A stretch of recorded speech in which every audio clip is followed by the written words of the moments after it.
என்ற நோக்கத்தோடு 4 தமிழ்நாட்டு இளைஞர்கள் கர்நாடக வனப்பகுதிக்கு சென்றவர்களை கர்நாடக வனத்துறை அநியாயமாக அக்கிரமமாக அவர்கள் மான் வேட்டையாட வந்தார்கள் என்று அவாண்டமான பழி சுமத்தி அவர்களை அருகில் அழைத்து விசாரிக்காமலேயே தமிழர்கள் என்று தெரிந்தவுடனேயே அந்த தமிழில் பேசியது தமிழர் அதை புரிந்து கொண்டு அந்த இன வெறியோடு கர்நாடக வனத்துறை சுட்டு படுகொலை செய்திருக்கிறது.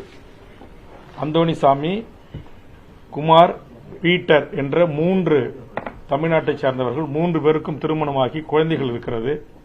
இன்றைக்கு அவர்கள் மிகப்பெரிய மன உளைச்சலுக்கு ஆளாகி பாதிப்புக்குள்ளாகி கர்நாடகத்தில் வாழ்கின்ற அப்பகுதியினுடைய தமிழர்கள் ஆயிரக்கணக்கில் திரண்டு போராடி இது திட்டமிட்ட படுகொலை என்று இதற்கு நீதி விசாரணை வேண்டும், குடும்பத்திற்கு போராட்டக் குழுவின் சார்பாக 2 கோடி ரூபாய் ஒருவருக்கு நிவாரணம் வழங்க வேண்டும் என்று கோரிக்கை வைத்து போராடி இருக்கிறார்கள்.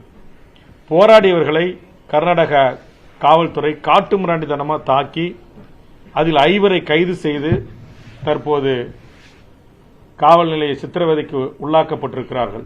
இதை மிக வன்மையாக இந்த அனைத்து கட்சிகளின் கூட்டமைப்பின் சார்பாக நாங்கள் கண்டிக்கிறோம்.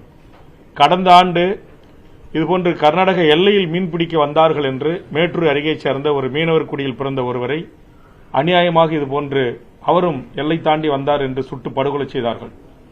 ஏற்கனவே ஆந்திராவில் 20 அப்பாவி தமிழர்கள் கூலி வேலைக்கு சென்றவர்கள், சித்தாளுக்கு கொத்தனாருக்கு போன்ற வேலைகளுக்கு சென்றவர்களை பிடித்து செம்மரம் கடத்த வந்தார்கள் என்று காடுகளிலே கட்டி வைத்து தீயிட்டு கொளுத்தி அவர்களை சுட்டு அநியாயமாக படுகொலை செய்தார்கள். இது இல்லாமல் நூற்றுக்கணக்கான உயிர்கள் ஆந்திரா காவல்துறை விசாரணையில் கொல்லப்பட்டிருக்கிறது. இன்னமும் நூற்றுக்கணக்கானவர்கள் தமிழர்கள் விசாரணையின்றி ஆந்திர சிறையில் இருக்கிறார்கள். ஆக தமிழர்களுடைய உயிர் என்றாலே ஒரு கிள்ளுக்கரையாக அண்ட மாநிலங்கள் நினைக்கிறது. கடந்த 2011-12 ஆண்டுகளில் ஐயப்பனை தரிசிக்க சென்ற விழுப்புரம் மாவட்டத்தைச் சேர்ந்த ஒரு கூலி விவசாயி சாந்தவேளை சுடு வெந்நீரை ஊற்றி அவர் துடிக்க துடிக்க இறந்து போனார். அதற்காக நாங்கள் நீதி கேட்டோம். செம்மரம் கடத்த வந்தார்கள் என்று அப்பாவிகளை சுட்டுக் கொள்கிறீர்களே என்று நாம் அப்போது கவர்னர் மாளிகையை 50,000க்கும் மேற்பட்ட தமிழக மக்களை அணிதிரட்டி தமிழக வாழ்வுரிமை கூட்டமைப்பின் சார்பாக மிகப்பெரிய போராட்டங்களை முன்னெடுத்தோம்.